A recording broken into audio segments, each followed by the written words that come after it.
But we want to begin with the special NBC News network-wide series At the Brink. We have two reports, beginning with NBC's chief foreign correspondent Richard Engel in Kabul, Afghanistan.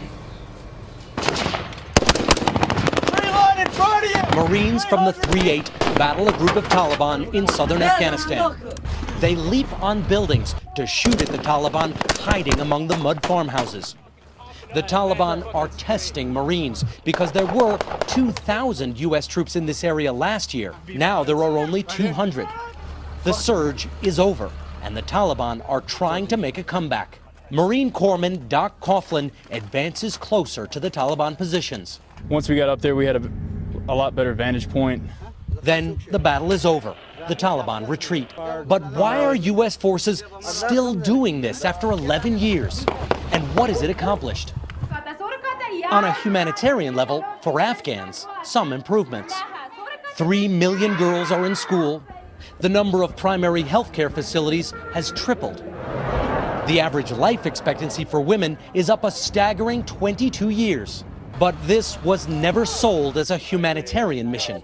And the two main security goals, toppling the Taliban government and destroying al-Qaeda bases, were both accomplished here a decade ago. And the cost, around $600 billion, $8 billion a month.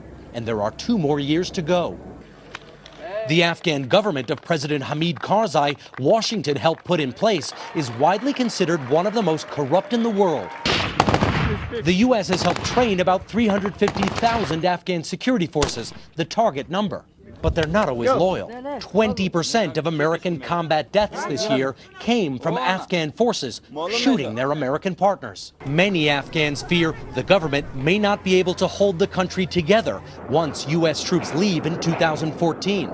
There could be a civil war. Keep going a little bit more. Among U.S. forces, morale remains high. But some are annoyed the war has been ignored in the U.S. presidential campaign. All 4 of Doc Coughlin's brothers serve in the military. He's on his 2nd tour in Afghanistan. He knows Americans aren't talking much about the troops anymore. Initially, when the war kicked off, there was a lot of coverage. There was a lot of people interested. One way or another, they had very strong opinions. And because it's not new, it's kind of faded, just like pop stars do. Fading like forgotten celebrities, as the war in Afghanistan has drifted into a prolonged nation-building project that's produced a government that shows few signs of long-term stability. And we are learning more about that attack that killed 3 American soldiers today. Military sources say the soldiers were on a foot patrol with Afghan police in Khost province when they were approached by a suicide bomber, apparently from the Taliban. He was also on foot when he detonated the explosive, killing the Americans, also killing 4 Afghan police. David?